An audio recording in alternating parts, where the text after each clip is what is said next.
എല്ലാ കൂട്ടുകാർക്കും നല്ലൊരു ദിവസം ആശംസിച്ചുകൊണ്ട് നമുക്ക് നേരെ രേവതിയുടെ സച്ചിയുടെ നാളത്തെ നല്ലൊരു വിശേഷം കേട്ടാലോ. അങ്ങനെ ഇന്നത്തെ വിശേഷത്തെ നമ്മൾ കണ്ടു. രേവതിയെ കൂട്ടിക്കൊണ്ട് സച്ചി നേരെ ക്ഷേത്രത്തിലേക്ക് വരുവാണ്. അവിടെ ലക്ഷ്മിയമ്മ ദേവൊക്കെ ഉണ്ടായിരുന്നു. പിന്നീട് രേവതി ചോദിച്ചു, അല്ല സച്ചിയാണ് എന്നതിനെ എങ്ങോട്ട് എന്നെ കൂട്ടിക്കൊണ്ട് വന്നേന്നൊക്കെ ചോദിക്കുക. അത് കേട്ട് കഴിഞ്ഞപ്പോ സച്ചി പറഞ്ഞു, അതെ എനിക്ക് ചില നേർച്ചകളും വഴിപാടുകളൊക്കെ ഉണ്ട്, അതുകൊണ്ട് നീ എന്നെ എടുത്ത് ഈ ക്ഷേത്രത്തിന് ചുറ്റും ഒരു 9 തവണ വലം വെക്കാൻ പറയാണ്. 9 തവണ വലം വെക്കണം, അതെന്തിനാ? പിന്നെ അപ്പൊ ഇന്നാള് നീ നേർച്ച നടന്നിട്ട് നിന്നെ എടുത്തോളൂ ഞാൻ ആ ക്ഷേത്രത്തിന്റെ പടിക്കെട്ട് മൊത്തം കേറിയില്ലേ, അപ്പൊ ഇന്ന് നീ അത് ചെയ്യണ്ടെന്ന് ചോദിക്കാം. ഓഹോ അതാണല്ലേ, അന്നാ ഇപ്പൊ കാണിച്ചുതരാം. സച്ചിയേട്ടൻ അവിടെ നിൽക്കാന്ന് പറഞ്ഞോണ്ട് രേവതി സാരിയൊക്കെ അങ്ങോട്ട് മടക്കി അങ്ങോട്ട് കുത്തി, ഇങ്ങോട്ട് വാ എടുക്കാന്ന് പറഞ്ഞ് രേവതി സച്ചിയുടെ അടുത്തേക്ക് എല്ലുവാണ്. സച്ചി ഓടി. എന്നിട്ട് പറഞ്ഞു, ദൈവമേ വേണ്ട, ഞാൻ കുറച്ചു നാളും കൂടെ ജീവിച്ചിരുന്നോട്ടെ, നീ എടുത്ത് പൊക്കിയിട്ട് വേണം ഞാനും നീയും കൂടെ എടുത്തടിച്ച് താഴെ കിടക്കാണ്ട്, കയ്യും കാലും ഒടിഞ്ഞ് പിന്നെ എനിക്ക് വണ്ടി ഓടിക്കാൻ പറ്റാതാവും, വെറുതെ എന്തിനാ എന്നും പറഞ്ഞുകൊണ്ട് സച്ചി അങ്ങോട്ട് ഓടുവാണ്. ഈ സമയം ദേവ് ചിരിച്ചു. പിന്നീട് അവരകത്തേക്ക് കയറി പോവാണ്. ഈ സമയം ദേവ് പറഞ്ഞു, ചേച്ചി ഞാൻ സമ്മതിച്ചു തന്നിരിക്കുന്നു കേട്ടോ, എന്നാലും ചേച്ചിക്ക് ഇത്ര ധൈര്യമൊക്കെ ഇത് എവിടെ നിന്ന് കിട്ടി ചേച്ചി? ആ കൃത്യസമയത്ത് തന്നെ എത്തിയില്ലായിരുന്നെങ്കിൽ വർഷയുടെ കാര്യത്തിൽ ഒരു തീരുമാനമാവില്ല എന്ന് ചോദിക്കാം. അതൊക്കെ അപ്പം നമ്മൾ അങ്ങനെയൊക്കെ ചിന്തിക്കത്തില്ല, ആ സമയത്ത് നമ്മൾ അങ്ങനെ പ്രവർത്തിച്ചു പോകുന്നു പറയാം. എന്നാലും അത്ര ആൾക്കാർ കൂടി നിൽക്കുന്ന സമയത്തെ ചേച്ചി മാത്രമല്ലേ അവളെ രക്ഷിക്കാണ്ട് നോക്കിയോളെന്ന് ചോദിക്കാം. ഞാൻ നോക്കി വേറൊരു ഓപ്ഷൻ ഇല്ലായിരുന്നു, വർഷയുടെ മുഖം മാത്രം എന്റെ മനസ്സിലുണ്ടായിരുന്നുള്ളൂ, പിന്നീട് ഞാൻ ഒന്നും നോക്കില്ല എന്ന് പറയാം. പെട്ടെന്ന് ലക്ഷ്മിയൻ പറഞ്ഞു, മോൾക്ക് എന്തെങ്കിലും സംഭവിച്ചു പോയായിരുന്നെങ്കിലോ? എനിക്ക് അത് ഓർത്തിട്ടായിരുന്നു പേടി. ദേവ് കാണിച്ചു തന്നായിരുന്നു ഫോണിനകത്ത്, അത് കണ്ടു കഴിഞ്ഞപ്പോ എന്റെ നെഞ്ചു പടിഞ്ഞെന്ന് പറയാം.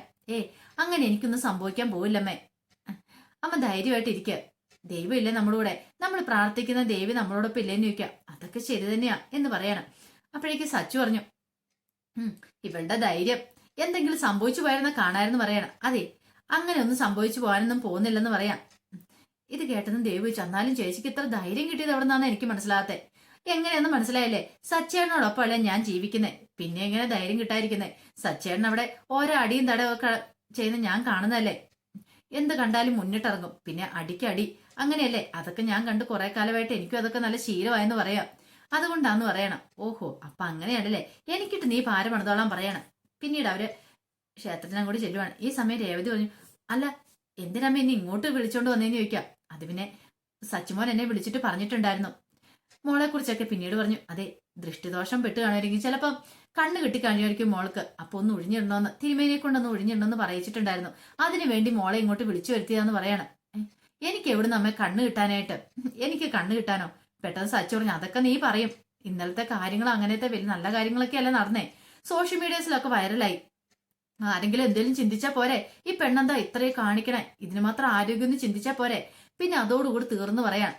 ലക്ഷ്മിയെ പറഞ്ഞു, അത് ശരിയാ മോളെ, അതുകൊണ്ട് സച്ചി വിളിച്ചു പറഞ്ഞു കഴിഞ്ഞപ്പോ ഞാൻ ചില വഴിപാടുകളും നേർച്ചകളും ഒക്കെ നേർന്നിട്ടുണ്ടായിരുന്നു, അപ്പൊ അതൊക്കെ കഴിപ്പിക്കാൻ വേണ്ടി നിന്നെ ഇങ്ങോട്ട് വിളിച്ചതെന്ന് പറയാം. ഈ സച്ചേണ്ട ഒരു കാര്യം, അമ്മ അതിന് കൂട്ടു നിന്നല്ലോ എന്ന് പറയാം. നിനക്കിതൊക്കെ തമാശയായിരിക്കും, പക്ഷെ ഞങ്ങൾക്ക് ഇതൊന്നും തമാശയല്ലെന്ന് പറയാണ്.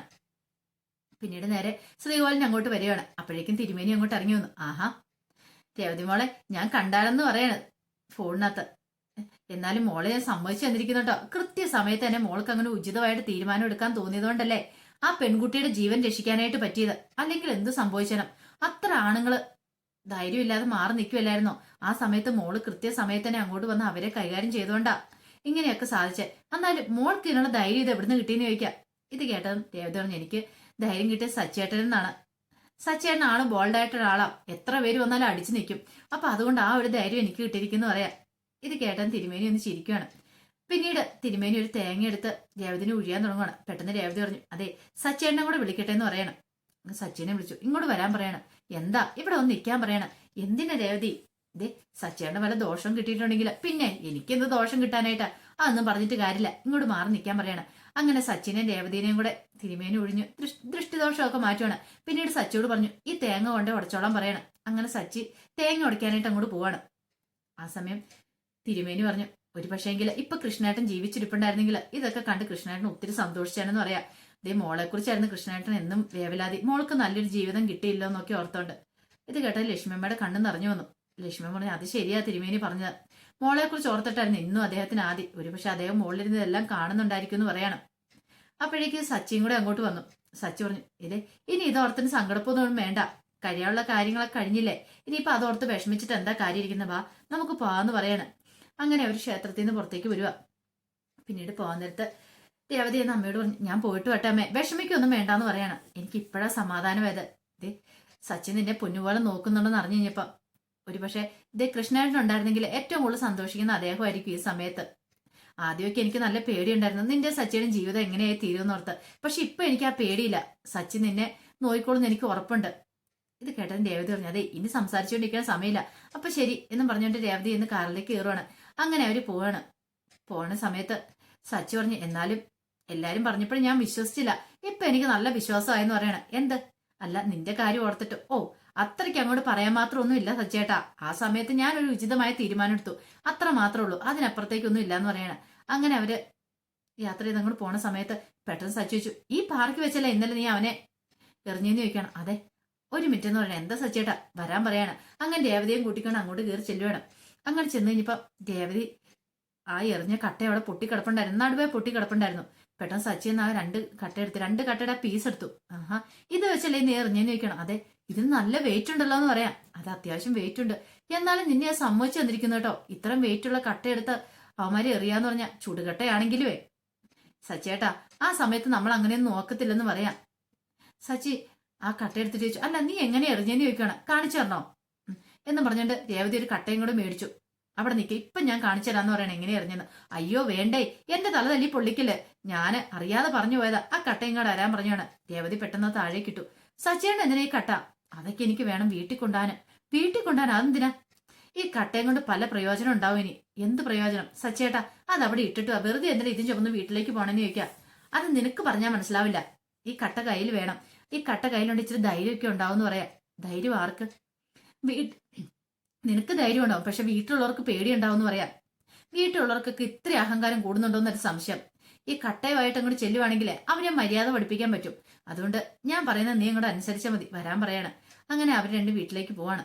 ഈ സമയത്ത് ശ്രുതിയും കൂടെ വീട്ടിലേക്ക് വന്നിട്ട് പറഞ്ഞു, അല്ലമ്മേ ഇവിടെ എന്തോ മീഡിയക്കാരൊക്കെ വന്നോ അങ്ങനെയൊക്കെ പറയുന്ന കേട്ടല്ലോ. മീഡിയക്കാരോ? ഇവിടെ ആരും വന്നൊന്നുമില്ലെന്ന് പറയണം. പെട്ടെന്ന് ശ്രുതി പറഞ്ഞു, അതെ ആ രേവതിയുടെ വീഡിയോസ് ഒക്കെ ഫോണിനകത്തുണ്ടല്ലോ, വൈറലായിക്കൊണ്ടിരിക്കുവാണല്ലോ. വൈറലോ? അവൾക്ക് എന്ത് വൈറൽ പനിയെ പിടിച്ചെന്ന് ആർക്കറിയാം. എന്റെ അമ്മ വൈറൽ പനിയല്ല, അവള് സോഷ്യൽ മീഡിയയിലൊക്കെ ഹീറോ ആയിരുന്നിപ്പോ. ഓ അവള് ഹീറോ ആയ ഇപ്പൊ നമുക്ക് എന്താണ് മോനെ കാര്യം? എന്റെ അമ്മേ എല്ലാരും ഇപ്പൊ അവളെ കുറിച്ചല്ലേ പറഞ്ഞുകൊണ്ടിരിക്കുന്നേ എന്ന് ശ്രുതി പറയണം. ഓ അതുകൊണ്ട് ഇപ്പൊ വലിയ കാര്യമൊന്നും ഇല്ലട മോനെ. ഒരു പെണ്ണിനെ അങ്ങ് രക്ഷിക്കാൻ വേണ്ടി ഇത്ര കാണിച്ചെന്ന് ഓർത്തുണ്ട്. അമ്മ അത് വേറെ പെണ്ണൊന്നും അല്ലോ, അമ്മയുടെ മരുമോള് തന്നെയല്ലേ. അതൊക്കെ ശരി തന്നെയാ, പക്ഷെ എന്നാലും അവളുടെ ഹീറോയ്സ് എനിക്ക് എത്ര കൂടെ പിടിച്ചില്ലെന്ന് പറയാണ്. ഇത് കേട്ടപ്പോ ശ്രുതി പറഞ്ഞു, അത് ശരിയാ. ശ്രുതി പറഞ്ഞു, ഇതിനകത്ത് വലിയ കാര്യമൊന്നുമില്ല അമ്മേ, ആരെ കൊണ്ട് പറ്റുന്ന കാര്യങ്ങളൊക്കെയാ ഇതൊക്കെ. പിന്നെ അവള് വലിയ കാര്യം എന്ന് പറഞ്ഞു നടക്കുക, അല്ലാതെ ഇതിനകത്ത് വലിയ കഥയൊന്നും ഇല്ലാന്ന് പറയാണ്. ഇത് കേട്ടതും ശ്രുതി പറഞ്ഞു, എന്നാലും അവളെ സമ്മതിച്ചു കൊടുത്തിരിക്കുന്ന കേട്ടോ, അവൾക്ക് എങ്ങനെ ഇത് സാധിച്ചെന്നാ എനിക്ക് മനസ്സിലാത്തെന്ന് പറയാം. ചന്ദ്രമതി പറഞ്ഞു, അതിനകത്ത് വലിയ കഥയൊന്നും ഇല്ലെന്നേ, അവൾ ഇതിലപ്പുറം ചെയ്യും. ഇത് കേട്ടോണ്ട് ആണ് അങ്ങോട്ടേക്ക് രേവതി സച്ചിയും കൂടെ വരുന്നത്. ഒരു നിമിഷം അവരവിടെ നിന്നു. പെട്ടെന്ന് രേവതിയുടെ കയ്യിലേക്ക് നോക്കി. ചന്ദ്രമൻ നോക്കിക്കഴിഞ്ഞപ്പോ തന്നെ കയ്യിലൊരു കട്ടയുടെ പീസ് ഇരിക്കുന്നു. ഇവിടെ ഇതുമായിട്ട് എന്താ ഇങ്ങോട്ട് വന്നേ? സച്ചി പറഞ്ഞു, അതെ ഇനിയിപ്പം എല്ലാരും ഒന്ന് പേടിക്കാൻ നല്ലതെന്ന് പറയണം. ഇത് കേട്ടപ്പോ ചന്ദ്രമതി പറഞ്ഞു, ആരെ പേടിക്കണം, എന്തിനു പേടിക്കണം? അല്ല രേവതി ചെയ്ത കണ്ടായിരുന്നല്ലോ എല്ലാരും ന്യൂസിനകത്തും അതേപോലെ തന്നെ ഫോണിനകത്ത് കണ്ടില്ലായിരുന്നു ചോദിക്കുക. അതിനിപ്പോ ഞങ്ങൾ എന്ത് ചെയ്യണം? ഞങ്ങൾ എന്ത് ചെയ്യണമെന്നോ? രേവതിയെ ഇവിടെ എല്ലാരും ഇവിടെ ചവിട്ടി താഴ്ത്തിക്കൊണ്ടിരിക്കുവല്ലായിരുന്നോ? ഇനിയിപ്പൊ ഇവള് പറയുന്ന കുറച്ചെല്ലാരും അനുസരിക്കണമെന്ന് പറയാം. രേവതി ഒന്ന് മിണ്ടായിരിക്കും സച്ചേട്ടാന്ന് പറയണം. പിന്നീട് ശ്രുതിയോട് ചോദിച്ചു, എടാ രേവതി അങ്ങനെ ചെയ്തേല് നിനക്ക് വല്ല വിഷമം ഉണ്ടോന്ന് ചോദിക്കുക. നിനക്ക് എന്തേലും കാര്യം ഉണ്ടോന്ന് ചോദിക്കുക. എന്ത് കാര്യം? എനിക്കൊന്നും ഇല്ലാന്ന് പറയണം. ശ്രുതിയോടും ചോദിച്ചു. ശ്രുതി ഒന്നും മിണ്ടിയില്ല. ചന്ദ്രമതിയോടും ചോദിച്ചു. ചന്ദ്രമതി ഒന്നും മിണ്ടിയില്ല. എന്തേലും പറയാൻ പറ്റുമോ? കാരണം ഇത്ര സമയം കുറ്റം പറഞ്ഞുകൊണ്ടിരുന്ന, പക്ഷെ പെട്ടെന്ന് ആ നാവം കണ്ടിട്ട് ഇറങ്ങിപ്പോയി. ഇനി കുറ്റം പറഞ്ഞാൽ രേവതിയുടെ കയ്യിൽ നിന്ന് വല്ലതും കിട്ടിയാലോ? രേവതിയെ കട്ടൻ കൈ പിടിച്ചോണ്ടേ ഇരിക്കണേ. പിന്നീട് സച്ചു പറഞ്ഞു, അതെ ഒരു പേടി വേണം എല്ലാവർക്കും എപ്പോഴും ഇവിടെ. രേവതി ചെറിയ നിസ്സാരക്കാരിയൊന്നും അല്ലെന്ന് പറയണ. ഇത് കേട്ടത് ശ്രുതി ചോദിച്ചു, രേവതി നീ വല്ല കരോട്ടയും കുമ്പോ എന്തെങ്കിലും പഠിച്ചിട്ടുണ്ടോ? ഇല്ല, കരോട്ടയും കുമ്പൊന്നും ഞാൻ പഠിച്ചിട്ടൊന്നുമില്ല. പക്ഷേങ്കില് എന്റെ വീട്ടില് എന്റെ ചെറുതിലെ മുതൽ ഞാൻ പണിയെടുത്ത് ശീലിച്ചോന്നാ. അതാ എന്റെ ഈ ആരോഗ്യത്തിന്റെ ലക്ഷ്യം. വീട്ടിലെ പണിയെല്ലാം ചെയ്തിട്ട് പിന്നെ ഞാൻ കടയിലേക്ക് പോയിരുന്നു. അവിടെയും പോയി പൂവിട്ടെന്ന ജോലിയാണെങ്കിലും എല്ലാ ജോലികളും ഞാൻ ചെയ്യുമായിരുന്നു. അതല്ലേ എനിക്ക് ഇത്ര ധൈര്യം ചോദിക്കുക. ഇത് കേട്ടോ ചന്ദ്രമതിയുടെ മുഖം അങ്ങോട്ട് മാറി. അപ്പോഴാണ് രവീന്ദ്രൻ അങ്ങോട്ട് വരുന്നത്. രവീന്ദ്രൻ വന്നിട്ട് ഇതെന്താ മോളെ കട്ടയൊക്കെ ആയിട്ട്? അച്ഛാ ഞാനൊരു ചുടുകട്ട ബിസിനസ് അങ്ങ് തുടങ്ങിയാലോന്ന് ആലോചിക്കുമെന്ന് സച്ചി പറയണേ. അതെന്താണ് മോനെ? അതാകുമ്പോഴേ പല പ്രയോജനങ്ങളും ഉണ്ടാവും പറയണേ. ചന്ദ്രമതിയെ നോക്കിക്കൊണ്ടാണ് ഈ പറയണേ. രവീന്ദ്രൻ പെട്ടെന്ന് ചുടുകട്ട അങ്ങോട്ട് മേടിച്ചു. ആഹാ, ഇതിന് നല്ല വെയിറ്റ് ഉണ്ടല്ലോ എന്ന് പറയാം. അതെ അച്ഛാ, നല്ല വെയിറ്റ് ഉണ്ട്. ഇത് വെച്ചാണ് അവള് രേവതി എറിഞ്ഞു വീഴ്ത്തിയെന്ന് പറയാണ് ആ റോഷനെ. ആ കൊള്ളാലോ മോളെ, ഞാൻ സമ്മതിച്ചു വന്നിരിക്കുന്നു പറയാണ്. കൃത്യസമയത്ത് തന്നെ അങ്ങനെയൊക്കെ ചെയ്തത്.